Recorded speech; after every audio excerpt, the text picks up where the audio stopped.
Olá! Hoje a gente vai conversar sobre algo que, olha, acho que todo mundo passa de um jeito ou de outro, né? Aqueles momentos mais difíceis de restrição, que a gente pode chamar de confinamento. E a pergunta é: será que tem um jeito diferente de olhar para isso? Um jeito que vá além só do sofrimento? E para guiar nossa conversa, a gente está usando um material bem específico. É o capítulo 31, O Segredo do Confinamento, de um livro chamado Segredos do Lugar Secreto, do Bob Sorge.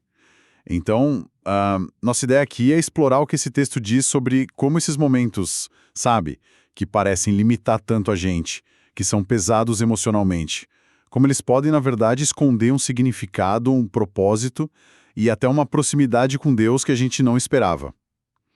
Ok? Vamos analisar isso melhor. Para começar, é importante dizer que a fonte não ignora o peso disso tudo, não. Ela descreve um cenário emocional bem denso, né? Associado a esse confinamento. Fala de desesperança, aquela sensação de inutilidade, sabe?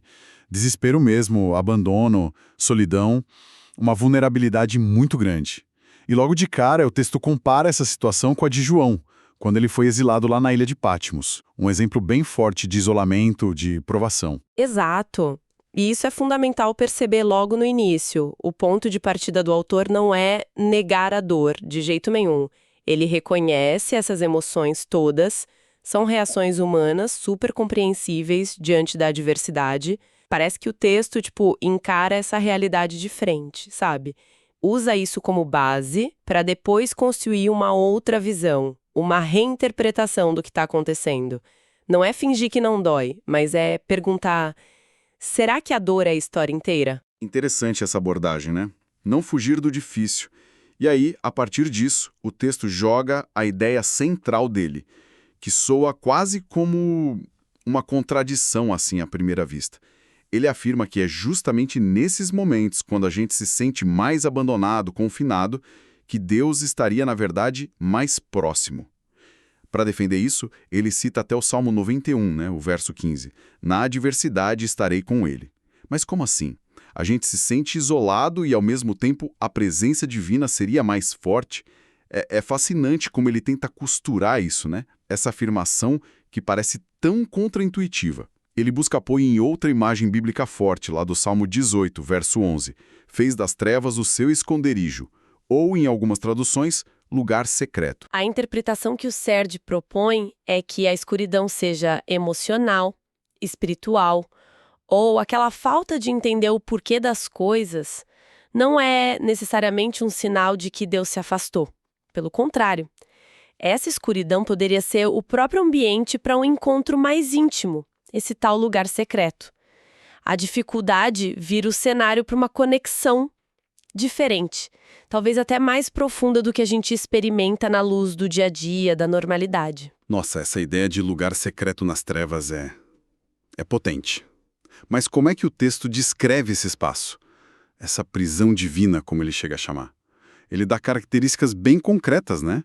Fala de um isolamento social forte, amigos que somem ou não entendem, relacionamentos que esfriam, a pessoa perde capacidade funcional, não consegue mais fazer o que fazia antes e até perde alegria nas poucas coisas que ainda pode fazer. Nossa, não parece mesmo um lugar agradável. Não, a descrição é sombria mesmo. Bem realista, aliás. Só que a análise do autor não para aí, na descrição da dor. Ele avança para uma afirmação teológica, bem ousada. Ele diz que esse confinamento, por mais difícil que seja, seria orquestrado por aquele que o ama. E para ilustrar, ele usa a analogia de Oséias capítulo 2. Lembra? Deus dizendo que ia atrair o povo para o deserto, para falar o coração, para renovar a relação. Ah, sim, lembro. A ideia do deserto como um lugar de reencontro, né? Isso! A sugestão implícita é que a própria dor da solidão, da perda de propósito, da frustração, pode ter uma função inesperada. Pode despertar um desejo por um relacionamento mais fundo com Deus. Algo que talvez ficasse em segundo plano quando a vida estava mais fácil, sabe? Quando a pessoa estava, como o texto diz, ocupada demais com outras coisas. Essa conexão com Osés é forte mesmo. Sugere que o deserto, o confinamento, não é só castigo, mas um lugar onde talvez se possa redescobrir o afeto E como essa experiência toda, segundo o texto, impacta a pessoa. O que acontece com ela? Bom, o texto argumenta que essa situação extrema de dependência, de vulnerabilidade, pode levar a um ponto de ruptura positiva, digamos assim, onde a pessoa se volta para Deus não mais por costume, sabe? Ou conveniência, mas como uma entrega total e desespero. É como se as circunstâncias de fora forçassem uma reavaliação interna radical sobre onde ou em quem está a esperança de verdade, a força.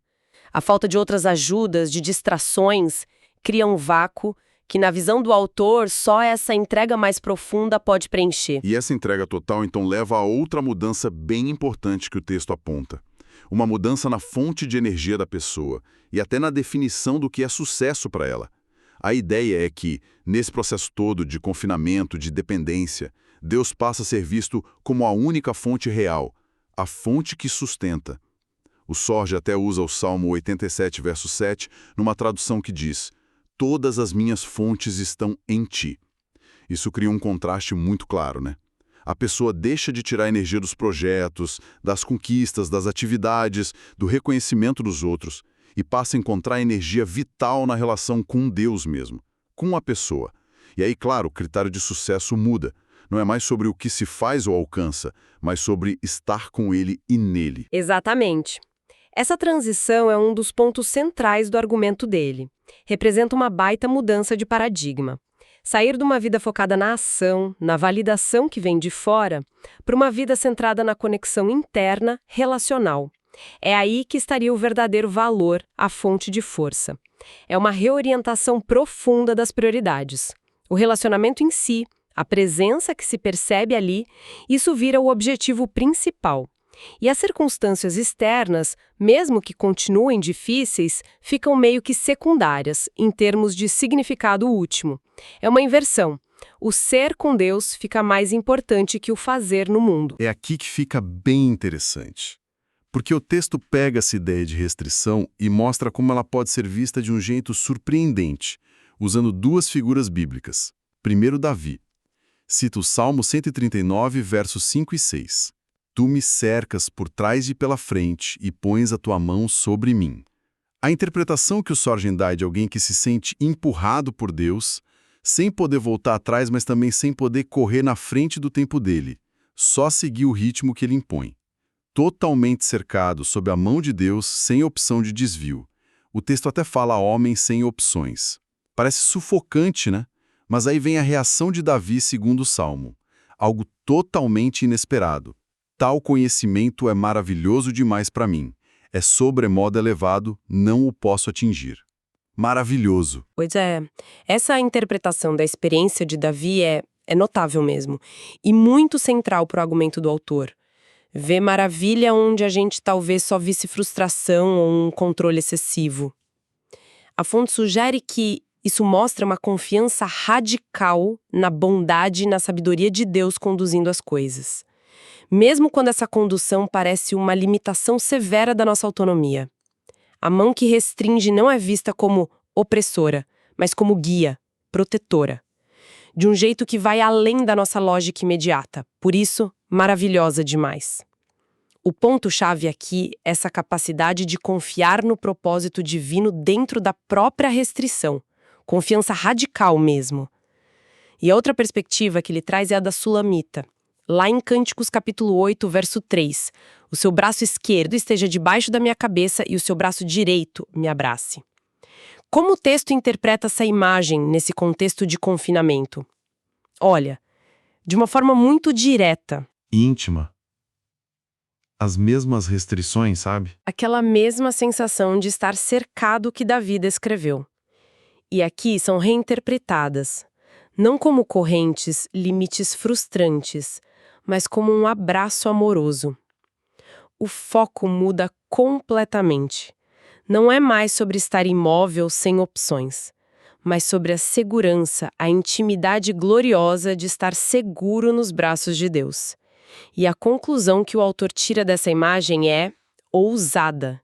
Ele diz que a restrição, vista assim, se transforma. E aí ele solta. O confinamento é, na verdade, um presente. Um presente. É uma afirmação muito forte.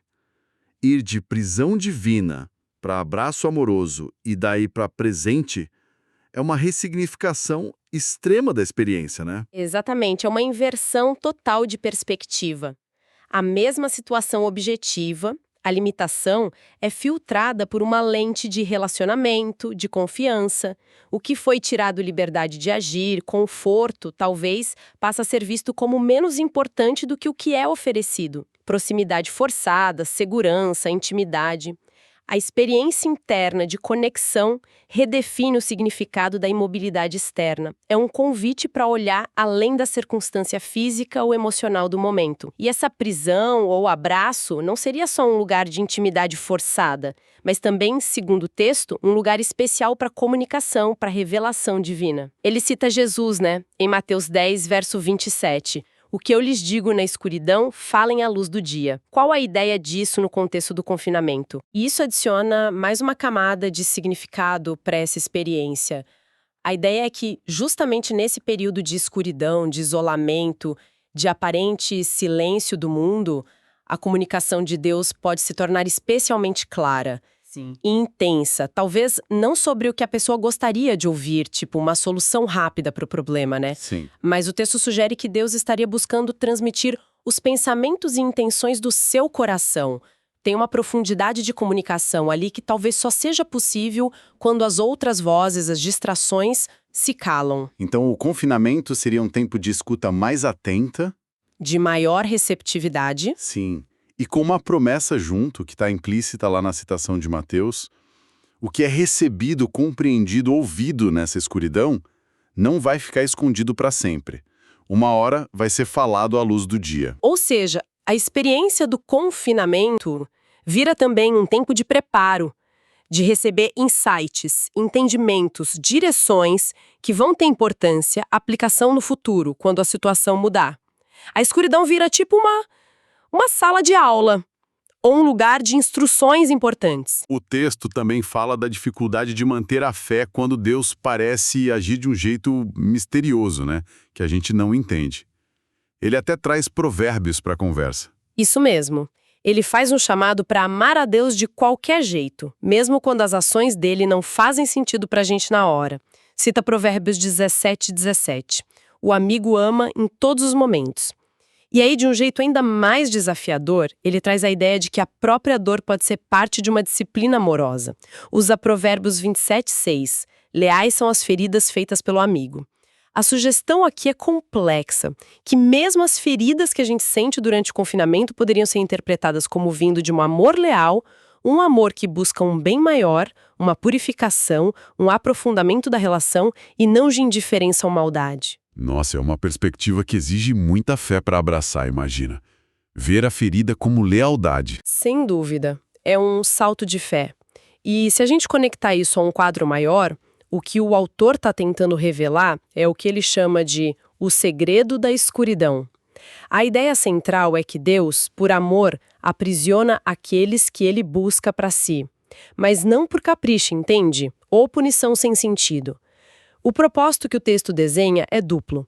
Primeiro, despertar a pessoa para essa intimidade mais profunda num lugar secreto, longe das distrações. Segundo, amadurecer as afeições, purificar os motivos, os desejos. O texto até liga isso a um objetivo final, falando da noiva à igreja, sugerindo que essa experiência individual de refinamento no confinamento serve a um propósito redentor maior, coletivo. Entendi. Então a experiência pessoal do confinamento é colocada dentro de uma história maior, de propósito divino, de amadurecimento espiritual, tanto individual quanto coletivo, segundo essa visão. Precisamente. É uma tentativa de dar um significado transcendente para uma experiência que, de outro jeito, poderia parecer só sofrimento aleatório sem sentido algum. A dor é contextualizada dentro de um plano maior de amor e crescimento. E como o capítulo termina? Qual a mensagem final que ele deixa para quem está passando por isso? O encerramento é bem direto, um encorajamento mesmo. Pede para a pessoa não desprezar as correntes do confinamento. E por quê? Porque na visão do autor, são justamente essas correntes que atam ao coração daquele por quem você anseia. A imagem é forte. O que limita por fora é o que conecta por dentro. E reforça aquela ideia de identidade transformada, a de ser um prisioneiro do Senhor. Não como algo ruim, vergonhoso, mas quase como um título de honra, indicando uma ligação especial que foi criada ali, nessa experiência de restrição e intimidade. Então, o que tudo isso significa, né? Recapitulando um pouco nossa conversa baseada nesse capítulo do Bob Sorge, o que a gente tem é uma proposta de ressignificação radical desses períodos de confinamento.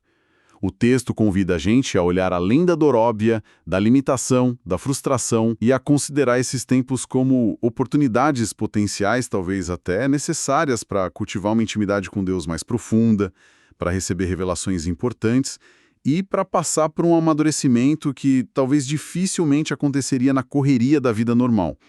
É uma visão desafiadora, sim, não minimiza o sofrimento, mas tenta encontrar um propósito nele. Pois é. E essa análise toda deixa a gente com um pensamento para refletir, algo que sai direto do que a gente discutiu aqui. O texto argumenta, de forma bem forte, que o confinamento pode forçar uma dependência a uma intimidade única. Um tipo de conexão que a nossa rotina normal, talvez por estarmos, como diz a fonte, ocupados demais, acaba escondendo ou até impedindo. Isso levanta uma questão importante. Se essa proximidade única, essa profundidade de relacionamento que ele descreve como possível de florescer justamente no lugar secreto da restrição. Se isso é tão valioso, tão potente, que elementos da nossa liberdade do dia a dia, da nossa rotina cheia de opções, de atividades, que elementos poderiam, mesmo sem a gente querer, estar nos afastando sutilmente dessa mesma profundidade? Que aspectos da normalidade talvez dificultem cultivar essa conexão que o texto diz ser acessível justamente na dificuldade? Fica aí para a gente pensar.